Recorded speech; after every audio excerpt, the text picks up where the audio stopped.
ესე იგი, ის რასაც არსად არ გეტყვიან, ბევრი მაყურებელი მყავს, ვინც ცხოვრობს უცხოეთში, ემიგრანტი და მინდა რომ გაგიზიაროთ ძალიან მნიშვნელოვანი რამ, როგორც ადამიანმა, ვინც ცხოვრობდა უცხოეთში 10 წელი, სწავლობდა, მუშაობდა, ყველა სიმაღლე გამოიარა, ყველა ფსკერიც გამოიარა, ასე შემდეგ და მინდა რომ გითხრათ ის, რასაც სამწუხაროდ სხვაგან ვერ მოისმენთ და სხვა არავინ გეტყვით.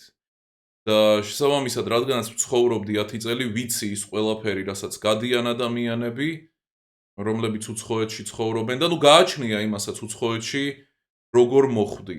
უმეტესობა მან ხდება რაღაცნაირი გარემოებით, რაღაცნაირი ოდნავი იძულებით თითქოს.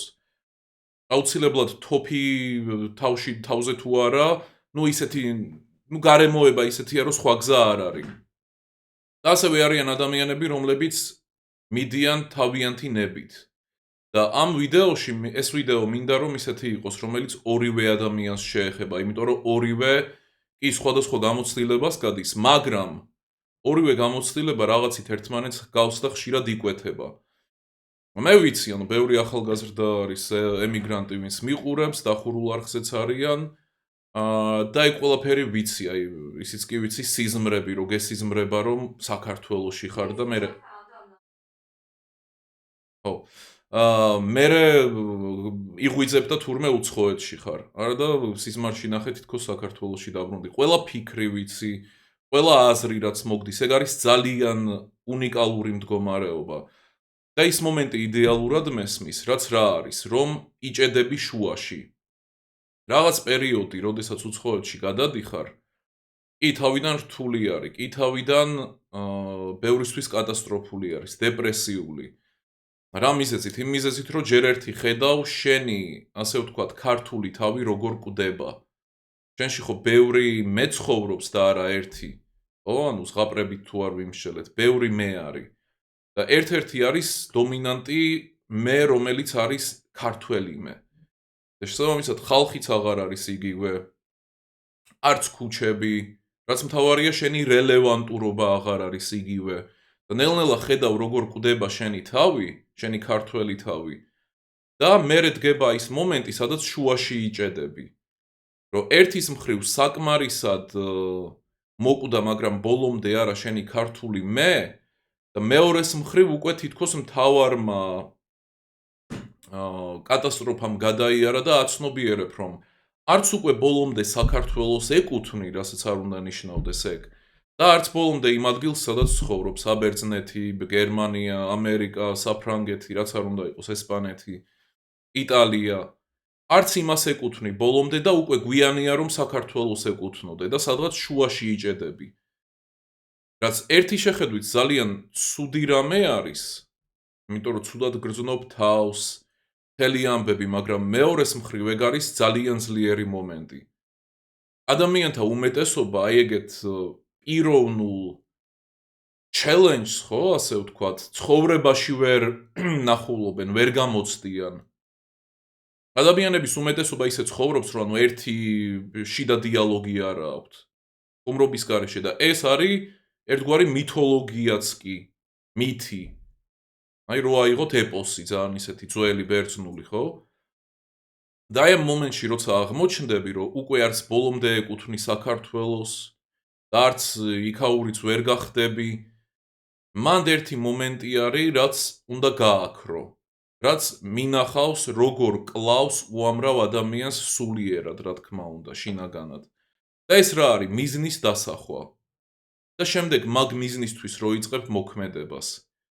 ეგ არის უკანასკნელი რამ, რაც უნდა გააკეთო, როდესაც შენ რაღაცას ვერ უმკლავდები და მიზანი ამ დროს რა როლს ასრულებს? ის რომ შენ სხვა რაღაცას გადააბარებ ყველაფერს და შენ ხდები მისი მსახური. ეგ მიზანი უამრავი არის, რომ აი ფულს ვიშოვი, რომ საქართველოში ავიშენო სახლი და მერე დაუბრუნდები, ან მილიონერი გავხდები და დაუბრუნდები, გამოიცანი რა, ეგ იშვიათობა არის. ეგ არის იშვიათობა. მაგრამ აი მაგაში ტრიალებენ რა, მინახავს ბევრი ადამიანი. ბევრ ადამიანს ვიცნობ კიდეც, კონსულტაციებზეც კი არიან ეგეთი ადამიანები. და ეს პირველ რიგში უნდა მოსპო, აი მიზნისთვის ცხოვრება, რომ აი მიზანი დაისახო. ვიმეორებ, ანუ მიზანს შეიძლება რომ მიაღწიო, კი რატომაც არა, მაგრამ მიზნის გარშემო აი ამ ახალ სივრცეში, აი ამ ახალ ცხოვრების ეტაპზე შენ რომ მოაწყო შენი ცხოვრება, მონა გახდები ჯერ ერთი მაგ მიზნის და მაგ მიზანს თუ მიაღწიე, ის შეგრძნება გექნება რომ უამრავი დრო დაკარგე, ძალიან ცოტა ისეთიც იქნები გულაცრუებული, ასე ვთქვათ, ცხოვრებაზე და ძალიან მალევე გაუფასურდება ის მიღწეული მიზანი. და ეგრეც ხდება და ესე HR-ზე დარჩები. და ეგეთ მომენტში, როცა HR-ზე რჩები, არაფერი კარგი შენში აღარ ხდება. იწყება მძაფრი მორალიზირება, ძალიან მწარე ხდები. კარგავ ცხოვრების ხალის. ოღონდ ეს იმ შემთხვევაში, თუ კი მიაღწიე მიზანს, რომლის გარშემოც ამდენი წელი უნდა იტანჯო, იფიქრო და მთელი ამბები, ხო? თუ არ მიაღწიე, რა მოხდება? იგივე მოხდება, ოღონდ ის რო გამოვაკლოთ მიზნის მიღწევა.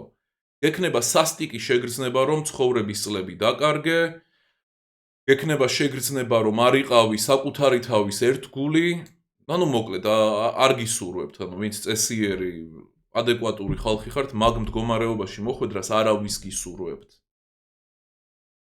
და აი წეღან ბოლოს რაც ვთქვი, ეგ რა იყო, რომ აი ცხოვრების წლებს უკარგავ, ეგეც ძალიან ისეთი ხშირი აზრი არის, როცა უცხოეთში გადადიან ადამიანები და როცა ჯერ ერთი მათი ძველი ცხოვრება ნელ-ნელა კვდება და მართლა კვდება, იმიტომ რომ გაატარებ 1-2 წელს, 3 წელს და მორჩა, მერე რომ დაბრუნდები, ხო? ანუ ვინც საქართველოში არის, იმისთვის დიდად არაფერი იცვლება, აი როგორც ადამიანთან ერთად წლები რო ცხოვრობ, შენ ვერ ამჩნევ იქ პატარა ნაოჭი, პატარა ის, იმიტომ რომ ხშირად უყურებ. მაგრამ როდესაც უცხოეთში ხარ და ბრუნდები, სულ რო აი ესე თითის დადება არ შეგეძლოს იმაზე თუ რა შეიცვალა, ამჩნევ რომ ბევრი რამე შეიცვალა. ბევრი ადამიანის ცხოვრებას გამოვაკლდი, ქორწილს, ამას, ქვეყანაში რა ხდება მაგ ყველაფერს. მით უმეტეს ეხლა სადაც ძალიან სწრაფად ვითარდება, ხო, ყველაფერი. და მაინც იგივე არ დაგხვდება, სხვა დაგხვდება. და იმასაც აღმოაჩენ მაგ მომენტში, რომ რასაც მისტიროდი, ის უკვე აღარ არის. ის უკვე დიდი ხნის მკვდარია, იმას ვეღარ დაიბრუნებ.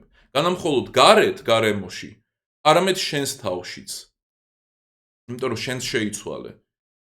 ეს არის გიგანტური გამოცდა, როდესაც ადამიანი უცხოეთში გადადიხარ.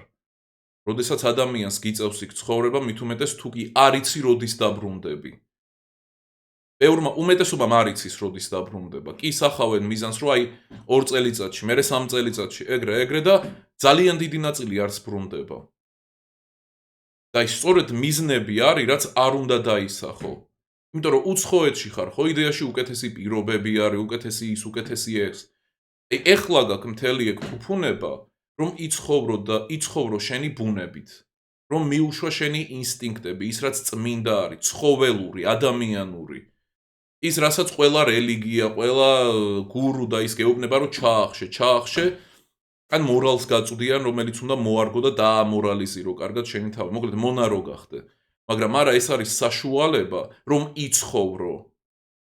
იცხოვრო ნარატივების გარეშე, რომელსაც შექმნი. იცხოვრო მიზნების გარეშე, რომლის მონაც გახდები, რომ მიაღწიო. და ეგრე, როდესაც მიზანს ემონები წლების მანძილზე, ხო? წუხვარ, მაგრამ პირადად მე, ანუ არც ერთი ადამიანი არ მინახავს, ვინც შემდეგ მოიპოვა რამე კმაყოფილება ან რამე მსგავსი. კი, მიაღწია რაღაცას, რითიც ან სხვებს დაეხმარა, ან რაღაც მიზანს მიაღწია, ან რამე, მაგრამ ყოველთვის ეგ გადასდიოდათ შემდეგ გამწარებულობაში. ყოველთვის ეგ მერე მორალიზატორობაში გადასდიოდათ და სხვა ადამიანებსაც სწამლავდნენ, იმიტომ რომ ერთხელ ცხოვრობთ, ხო, ანუ არანაირი ის რა ქვია, რიფანდი არ მოყვება რა ამ ცხოვრებას. ამიტომ კი შეგიძლია სხვებისთვის იცხოვრო, მაგრამ შეგიძლია რომ კარგად იცხოვრო და ხარისხიან ცხოვრებაზე გაამახვილო ყურადღება, როცა ადამიანი მაგას აკეთებს და საკუთარი ცხოვრების ხარისხზე დებს აქცენტს, მერე ის ადამიანი უკეთესად ახერხებს რომ სხვებსაც მიხედოს, ხო? ნუ ამაზე მთელი მასტერკლასი გვაქვს, ანუ საკუთარი თავის გადადება სხვისთვის დახურულ არ ხსედებს და მოკლედ გაწევრიანდით რა ისეც განსაკუთრებით ვინც უცხოეთში ხართ და გჭირდებათ მხნეობა, ძალა, მთელი ამბები, გაწევრიანდით დახურულ არხზე და იქ გელოდებათ, ნუ ლეგენდარული მასალა. ულევით ან. ხო და ნუ აი ეგ მიზანი უნდა მოიშორო. ბევრი მესმის ახლა კითხვას დასვამს, რომ მოიცა მიზნის გარეშე რა ვაკეთო, ან რა ის, ან რა ეს, იცხოვრო და იყო ერთგული შენი ინსტინქტების, შენი მამოძრავებელი ძალის, ლტოლვის, რომლითაც არც წარსულზე იქნები დამონებული და არც მომავალში დასახული რაღაცა აბსტრაქტული მიზნის მონაგახდები. თუ ახლა კითხვები ვინმეს გაუჩნდა ამაზე, დიდი ალბათობით ეგ კითხვები არის სავსე მორალით, რაც გულისხმობს საზოგადოების აზრს, სხვებს, იმას, ამას. რამდენი ხანი იმაზე გესაუბრები, რომ შენზე გაამახვილო კონკრეტულად ყურადღება. აი, ამას მოდი ცოტა ხანში დავუბრუნდები ამ თემას, მაგრამ ჯერ ცოტა სხვა ტოპიკებიც არის მნიშვნელოვანი, არანაკლებ, რასაც მინდა რომ შევეხო. ახო, იმასაც ბევრი ადამიანი გეტყვის რა, მათ შორის საქართველოდან, რომ დაბრუნდი, აქ კარგად არის ყველაფერი, ან კარგად იქნები, ან რამე მსგავსი და იცოდე, რომ მაგას ბევრი შენი ხბავს პატრიოტიზმის კუთხით, რომ აი შენი მიწა არის, შენი ის არის, შენი ეს არის და დაბრუნდი. მაგრამ რეალურად შემდგომ გააცნობიერო, რა ჩარეცხილები არიან ყველაზე კეთილი ადამიანებიც კი. და ყველაზე ჩარეცხილი როგორც წესი, აი ეგეთი კეთილი ადამიანები არიან. რომლებსაც უბრალოდ არ უნდათ რომ კარგი ცხოვრება გქონდეს. კარგი ცხოვრება ყველგან შეიძლება გქონდეს, საქართველოშიც, უცხოეთშიც, მარსზეც. მაგაზე არ არის რა, მაგრამ ბევრია ეგრე მანკიერად გეტყვის, რომ აი დაბრუნდი და ასე შემდეგ. და მნიშვნელოვანი რა, ასევე ესეც კონკრეტულ ემიგრანტებს ეხებათ. ძალიან მალე მოშორდით, თუ იქითკენ ხართ ძალიან დასავლეთში, სადაც სოციალიზმი არის, ძალიან მალე მოშორდით სოციალურ დახმარებებს. ძალიან მალე თქვენ წარმოდგენა არ გაქვთ, ეგ რა ტყვეობა არის, ეგ რა მონობაში ჩაგაგდებთ, როგორ დაგაავადმყოფებთ, გინდა ფიზიკურად, გინდა მენტალურად, რაც შეიძლება მალე მოშორდით აი ამ დამოკიდებულებას მთავრობაზე.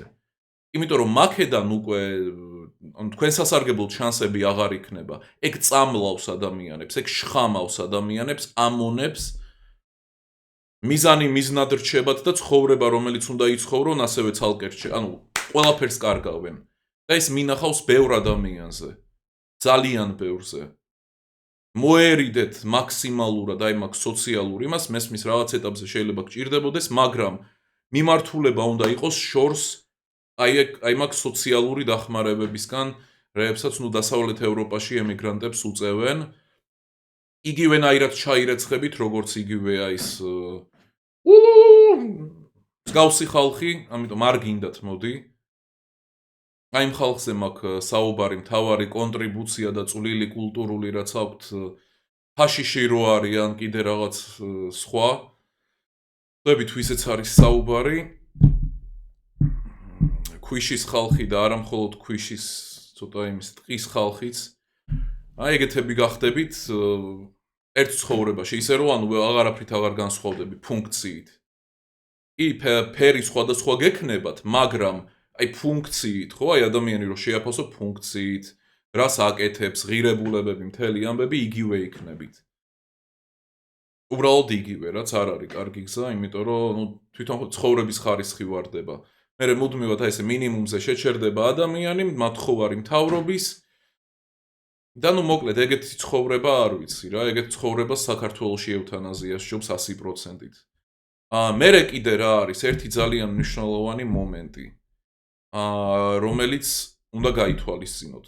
არ ვიცი როგორ, არ ვიცი რანაირად, რა მექანიზმებით, როგორ, მაგრამ უცხოეთში როცა ხარ და ქართულ ინტერნეტს როცა ეხები და ამას დაადასტურებს დარწმუნებული ვარ ყველა, უბრალოდ კომენტარები გათიშული მაქვს, იმიტომ რომ საჭიროება არ არის, მაგრამ აი ერთ-ერთზე რო უკეთესად ვისაუბროთ. აი შიგნით სულიერად დაადასტურებ, კაი, ტელეპათიურად, აიმე, რომ უცხოეთში ქართული ინტერნეტი და ქართული მასალა რაც არის, მოდის ყველაზე მდაბიო ვერსია. რაღაც მდაბიო შოუები, რაღაც მდაბიო იუმორისტული სკეჩები. ვიღაცა უკანასკნელი დებილების პოდკასტები. რაღაც გასართობი და სახალისო შოუები. უმდაბიოესი რა. რატომღაც უცხოეთში რო ხარ, აი ქართულიდან აი ეგ გიტევს მარტო. მოაშორეთ აი ეგ ნაგავი რაღაცა art house-ი კი არა და რაღაც შოუები რო არის, კიდე ვიღაცა ჩარეცხილი has been celebrity-ების კიდე პოდკასტები, ვიღაცა დაბიო ხალხი საერთოდ რო ვინმე რო უყურებს, ანუ ეგ უკვე რო მიზანტროფიის არგუმენტი არის და სოციოპათიის კიდე ძლიერი. მაგ ყველაფერს მოერიდეთ, იმიტომ რომ ხვდებით მშვენივრად, რას უნდა უყუროთ? ეგეც კაი კითხვა არის, აი ქართული იმიდან, რას უნდა უყუროთ? ნუ ქართული ფილმები. კიდე რა არის? ცოტა არის, აი მე მივყურეთ ცოდნის პორტალს მაგალითად, სოფლიო დონის დოკუმენტურ ფილმებს დროფავს კაცი. მაგრამ ისე აეგრე რომ უყუროთ აი მაგ შოუებს და აი მაგ ნაგავ პოდკასტებს, ბაქტერიებივით რომ მრავლდებიან. აი ბაქტერიებივით. როგორც აი არ მოვიყვა შედარებას, მაგრამ ნუ ხვდებით ალბათ. მაგას მოერიდეთ, აი მაგ ნაგავს. კიდევ ერთი რა არის რა, ერთი რამ, რაც არაინტუიციური არის, მაგრამ და ასევე ძალიან უხეშად ჟღერს, მაგრამ ესეც უნდა გაითვალისწინოთ. უცხოეთში დიდად არ გადაყვეთ და დიდად არ იყოთ გარშემორტყმული ქართველებით. იმიტომ არა რომ ცუდები არიან ქართველები, არა. იმის მიუხედავად რომ ძალიან ბევრი ცუდიც არის წასული, რომლებიც განა ის რომ იმ ქვეყანას უშავებენ, არა ქართველებსაც უშავებენ. თქვენ არ იცით რა მაფია არის უცხოეთში, იქ სახელი გვარების ამოწერა, ინფორმაციების მოგროვება, აქ კონკრეტულ პოლიტიკურ ჯგუფებთან მაგ ინფორმაციების გაყიდვა, შანტაჟი, მთელი ამბე, ანუ არ იცით თქვენი კრეები ხდება რა. დიასპორებს განსაკუთრებით მოერიდეთ, ეგ დაივიწყეთ. სადმე დიათი რამე იწყება, არ მიხვიდე ახლოს. ხოდა. ეგეთიც არის, მაგრამ იმიტომ ვამბობ, რომ მოერიდე და მაქსიმალურ არ იყო ეგრე დიდად გარშემორტყმული ქართველებით, რომ უცხოეთში, როდესაც ხარ, შენ ხარ ძალიან მგრძნობიარე მდგომარეობაში, ხო? სხვა ქვეყანა, სხვა ენა, სხვა ხალხი, სხვა ქუჩები, სხვა შენ. და მაგ მომენტში შენ განსაკუთრებით გჭირდება კომფორტი. და შენ თუ მუდმივად ქართველებთან იყავი, არ გეგონოს, რომ შენ ამ დროს რაც უცხოეთში არის, პოზიტიურად გამოიყენებ, რომ წინ წახვალ. ეგ არის მთავარი ცდუნება კომფორტის, რაც მან შეიძლება რომ დაგატყდეს თავს. ქართველები. იმიტომ რომ მან მიიღებ კომფორტს. და ეგ კომფორტი მინახავს, როგორ აუბედურებს ბევრ ადამიანს და იგივეები რჩებიან, ვერც ბენეფიტებს იღებენ, ვერც ვერაფერს, მაგას ისევ სჯობს, რომ მარტოობაში ამოგხდეს სული. დეპრესიაში გარეკო, დაიფერფლო, ჩაკვდე და შემდეგ აღდგები მაინც და გაგრძელდება ცხოვრება. დაძლეული გექნება უმნიშვნელოვანესი რამ.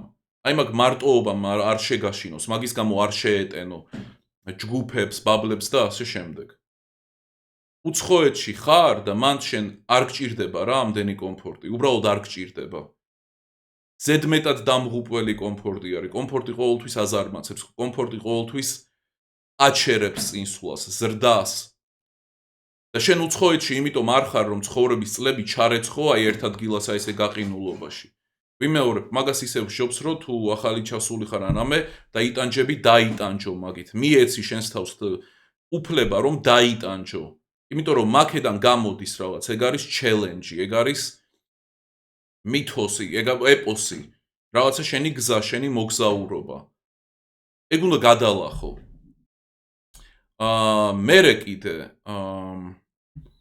რაღაც მომენტში უცხოეთში მცხოვრები ქართველები ხდებიან მსხვერპლები. რო აი მსხვერპლი ვარ, იმიტომ რომ მე არ მინდოდა აქ წამოსვლა, აქ იმიტომ წამოვედი, რომ ეს ჩემ ქვეყანაში არ მაფასებენ და ასე შემდეგ, მსხვერპლის როლი არ მოირგო. მსხვერპლის როლი ეკუთვნით მონებს.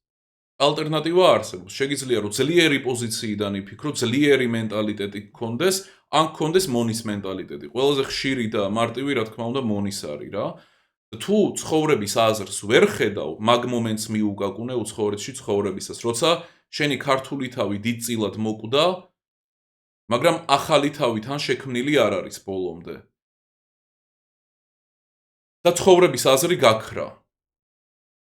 განა ის რომ წინადადებებით სხვანაირად აღწერ ცხოვრებას, მაგრამ შეგრძნების დონეზე ყველა შენი რწმენა, ყველაფერი, ანუ იგივე არის იტყვის სიტყვაზე სიტყვებით, მაგრამ მათ უკან რა გრძნობაც დევს, რა აღქმაც დევს ცხოვრების და ყველაფრის ეგ შეიცვალა. ნუ აი სხვანაირი არის უბრალოდ. აი როგორც კონკრეტულ მუსიკას ცხოვრების სხვა პერიოდში რომ მოусმენ და რაღაც სხვანაირი არის. იგივე აღარ არის. აი ეგრე იგრძნობა ყველაფერი და აგეთი კითხვაც მჩნდება, რომ აი რა აზრი აქვს ცხოვრებას, რა აზრი აქვს ჩემს ცხოვრებას, ასე შემდეგ და კარგად ბევრი თუ იფიქრე, მართლა აღიარებ მაგას, რომ არა, არანაირი აზრი არ არის, ვერ ვხედავ ვერანაირ აზრს და ძალიან კარგი. ეგ არ გეგონოს რამე ზარალი, ეგ არ გეგონოს რამე ცუდი მდგომარეობა. შენ უკვე მიხვედი იმ პიროვნულ ზრდამდე, როცა უკვე შეგიძლია რომ იყოს შემოქმედი. რაც პატარა ფანჯარა არის როგორც წესი. აი პატარა ფანჯარა, რომელიც უმეტესობას არც აქვს ცხოვრებაში და ვისაც აქვს, უმეტესობა მაგ ფანჯარას უბრალოდ ეს ჩაუვლის გვერდით. აი ეგ არის ფანჯარა, როცა შეგიძლია რომ გახდეს შენი ცხოვრების შემოქმედი. არ არის ცხოვრების აზრი, შექმენი შენი ცხოვრების აზრი, შექმენი შენი ღირებულება, შექმენი შენი მორალი. გადაწყვიტე რა არის კარგი, რა არის ცუდი, სოციალურ დონეზე, შენს დონეზე, შენ ოჯახზე, ხვის ოჯახზე, სამყაროზე. შენი შექმენი, შენი მოახვიე თავს. იგივენაირად ძლიერია ეგ, როგორც სხვა ღირებულებები. და სწორედ ეგ არის. ეგ არის მთელი ბედნიერება, როცა აი მაგ მომენტში აღმოჩნდები. რომ შენ ის ყველაფერი რაც გეგონა რომ ობიექტურ ღირებულებას ატარებს, გინდა მორალი, გინდა ის წარმოდგენები რაც გაქვს, რომ რეალურად არანაირ ობიექტურ ღირებულებას არ ატარებს. აი ამას გააცნობიერებ შენ. აი ის მომენტი იქნება, როცა ჩამოიმსხვრევა ყველაფერი შენს გარშემო. და იცოდე, რომ აი ეგ არის ჩათვალე პრიზი დაგეცა. აი ესე ყუთით, ან გახსნი და ამოიღებ საჩუქარს, რაც ნიშნავს, რომ შენი ბედისწერის და შენი ცხოვრების მწყემსი შენ გახდები, ან მაგ ყუთს შეაგდებ ბუხარში და დაიწვება და ნუ მეტი შანსი აღარც გექნება. ანუ ეგეთი ფანჯარა ხშირად არ დგება რა ცხოვრებაში. ამიტომ იყავით ძლიერები, ყოველთვის უარყავით ყველა მორალიზატორი რაც ტვინში გერთვებათ, ყველა მსხვერპლი, ყველა ცხოვრების აზრის ძიება და პასუხისმგებლობის გადაბარგება და ისე ქენით რომ თქვენი ყველა ფიქრი და მოქმედება გამომდინარეობდეს სიძლიერის პოზიციიდან. დაიწყეთ იმაზე ფიქრი ყველა მომენტში, აი უცხოეთში განსაკუთრებით როცა გიწევს რომ გადარჩე. იმაზე დაიწყეთ ფიქრი რომ ჩემი რომელი ცოდნა, ჩემი რომელი ვერსია, ჩემი რომელი მე იქნება ამ გარემოში დომინანტური მაქსიმალურად. იმიტომ რომ უცხოეთში კარგად იაზრებ რომ შენი ბევრი ვერსია არსებობს.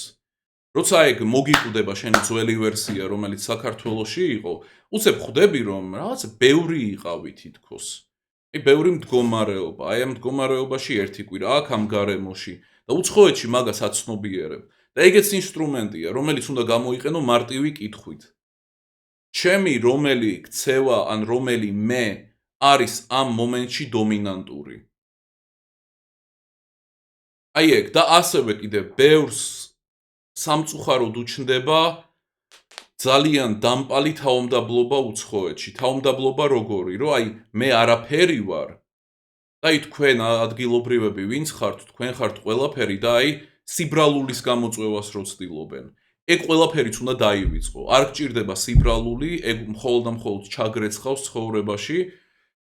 არ გჭირდება რომ აი ეგრე შეხედო რომ აი თქვენ ხართ, ვინც ხართ და მე უბრალოდ ვიღაცა ქართველი ვარ და რამე, იმიტომ რომ მაგის ცდუნება არსებობს უცხოეთში, რო ხარ, იმიტომ რომ იქ სუსტი ხარ. თავიდან ჩახვედი, არც ენა იცი, არც არაფერი. ძალიან მგრძნობიარე ხარ მაგ დროს.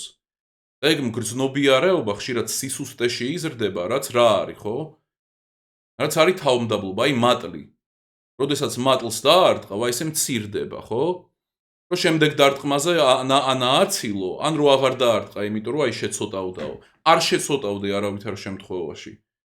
ეგ არის შენი ტერიტორია, რომელიც უნდა გამოიყენო, რომელიც უნდა გაანაყოფიერო, არა პირდაპირ გაგებით და შენი ცხოვრების ხარისხი გააუმჯობესო.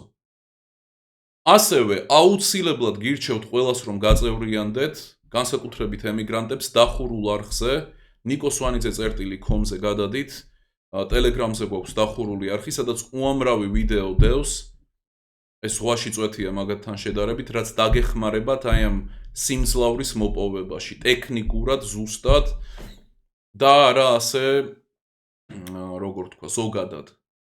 ამიტომ გელოდებით ყველა ხოშიან ადამიანს, შევხვდებით დახურულ არხზე და ასევე შემდეგ ვიდეოში. დროებით.